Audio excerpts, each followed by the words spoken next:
Muli na naman natin guys balikan the Puzzle Mansion Museum sa Tagaytay na pag-aari ni Miss Gina Hill Lacuna. Siya ay tinggurang puzzle queen, isang successful businesswoman din siya guys. Nasa edad na 30 ay nakabili niya siya maraming bahay, mga sasakyan. At at the age of 35 naman guys, nagsimula siya mag-travel sa iba't ibang bansa.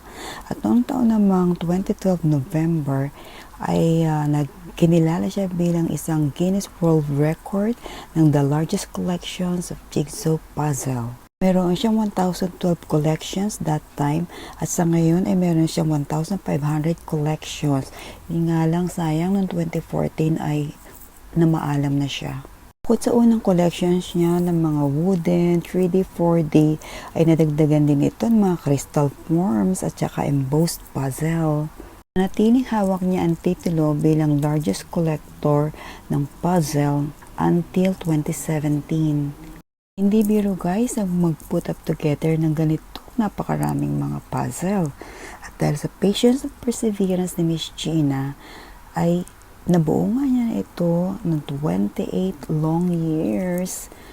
Noong taong 2013 ay ninais din niya mag-apply sa Guinness World Book of Records ng isang category under sa most number of pieces putting up together by a single person. At ang qualification dito guys ay 500,000 pieces.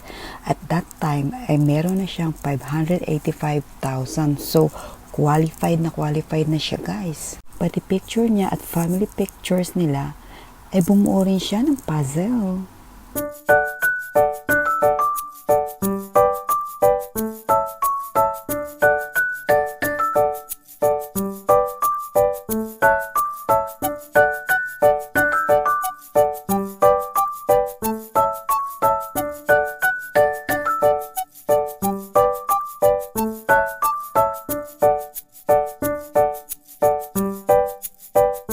At sa itaas nga ay makikita ang souvenir shop at saka ang 3 biggest puzzles na ginawa niya.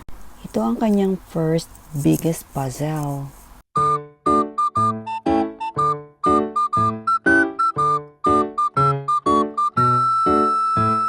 Yan naman ang kanyang second biggest puzzle.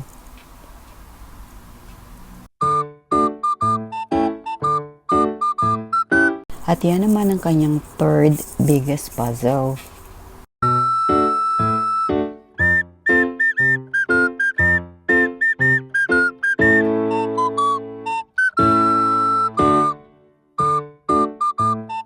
At dahil nga guys sa dami ng puzzles na inisyoso namin, napagod kaming lahat. Pero guys, worth it naman. So, na-enjoy namin. Dito nagtatapos ang aming view sa The Puzzle Mansion. So, see you guys on our next stop.